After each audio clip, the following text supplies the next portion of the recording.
O Instituto Paraná Pesquisa divulgou o resultado de uma pesquisa de intenções de voto para 2026 nas eleições presidenciais. Em alguns cenários, Lula aparece liderando contra nomes como o de Pablo Marçal, da ex-primeira-dama e de outros candidatos, como Ciro Gomes. Já em um outro cenário, Bolsonaro estando elegível, que no momento ele está inelegível, Bolsonaro aparece na frente. Então hoje, quem seria o melhor nome para disputar as eleições de 2026, as eleições presidenciais, seria Bolsonaro, muito parecido com 2018, quando Lula aparecia nas pesquisas na frente como o melhor nome. Então, se as eleições fossem hoje, teria uma grande chance que, se Bolsonaro estivesse elegível, estivesse pronto, liberado para disputar as eleições, ele levaria as eleições para um segundo turno. É sobre isso que a gente vai conversar nesse vídeo. E se você chegou até aqui e gosta desse tipo de conteúdo, eu te peço que me ajude a crescer esse canal, se inscrevendo aqui nele, dando um joinha, compartilhando e comentando. Eu quero saber que cidade você está falando e o que você acha sobre esse assunto. Bora para o vídeo de hoje? Tem pesquisa fresquinha, chega, a manteiga derrete. O Instituto Paraná Pesquisas divulgou hoje um novo levantamento sobre a corrida presidencial de 2026. E quem traz todos os detalhes é o Pedro Venceslau, que está de volta aqui no time completo do Bastidores CNN. Seja bem-vindo, meu amigo. Traga os destaques dessa pesquisa. Boa tarde, Gustavo Uribe. Boa tarde a todos. Pesquisa do Instituto Paraná, 2026 está longe, mas as movimentações já estão acontecendo. Então, o Instituto Paraná fez ali vários cenários possíveis sobre a eleição presidencial. Não incluiu ainda Gustavo Lima como candidato. Perguntei para o presidente do Instituto, Murilo, que é o presidente do Instituto. O motivo da exclusão de Gustavo Lima é que o nome dele não estaria ainda consolidado. É uma candidatura que surgiu ainda no campo da especulação, então, eventualmente, próximos levantamentos podem contar com o nome de Gustavo Lima. O primeiro cenário dessa pesquisa para 2026 coloca o nome de Pablo Marçal, Lula e Bolsonaro, que está inelegível. Nesse primeiro cenário, Lula aparece com 34% das intenções de voto, Bolsonaro com 33,9%, portanto, uma situação de empate. Ciro Gomes em terceiro com 11,3% das intenções de voto, Pablo Marçal com 6,1%, Ronaldo Caiado com 4,7% e Helder Barbalho, do MDB, com 1,2%.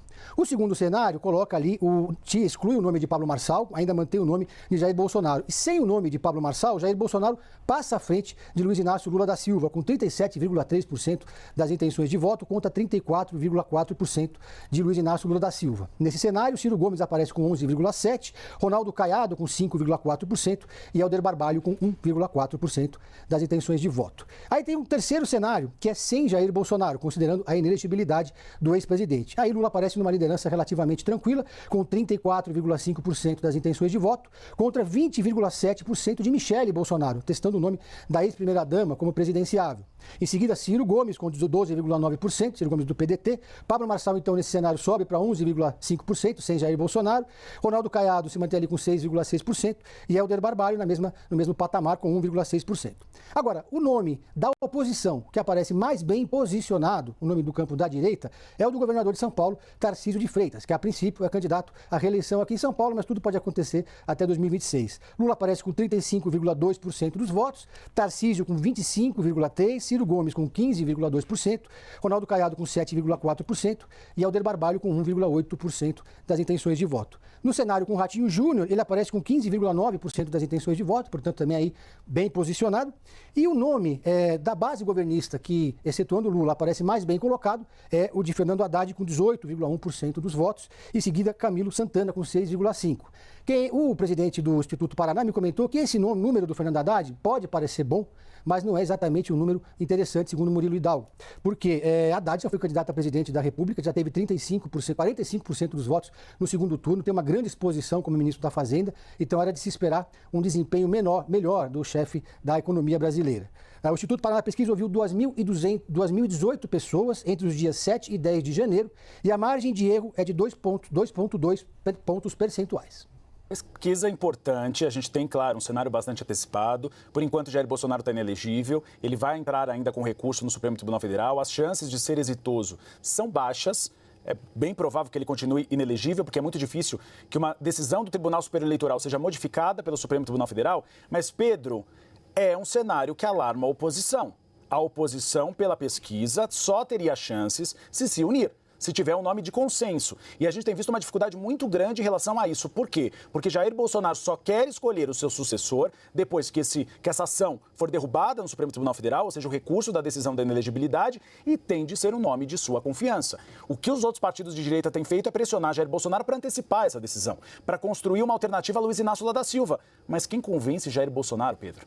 Pois é, e o que chama atenção também nessa pesquisa e nas movimentações mais recentes, né, Gustavo, é que todos esses nomes que surgiram como presidenciáveis para 2026 estão fora do bolsonarismo, exceto Michele Bolsonaro, que é ex-primeira-dama.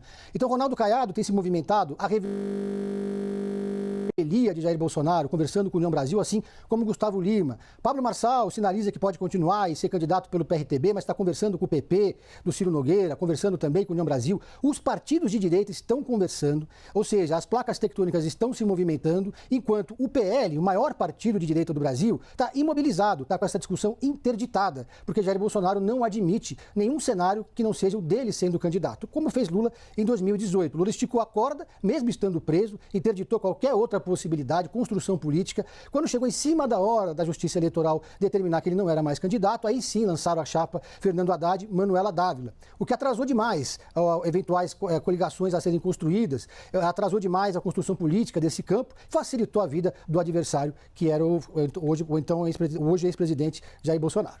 São duas lideranças carismáticas, é inegável. As figuras carismáticas mais populares, a gente pode dizer assim, desde a redemocratização do país, mas tem uma grande questão. Elas acabam sufocando a possibilidade em seus partidos, em seus campos políticos, de lançar novos nomes. E Clarice Oliveira, se junte aqui à nossa roda, porque quando a gente observa o nome de Michele Bolsonaro, realmente é a que tem uma maior capacidade de agregar os votos de Jair Bolsonaro, de levá-los à urna. Mas quando você conversa com Jair Bolsonaro, ele é muito claro. Michele Bolsonaro não vai ser candidata à presidência. Vai ser candidata eventualmente ao Senado pelo Distrito Federal. Então, ele próprio interdita a mulher.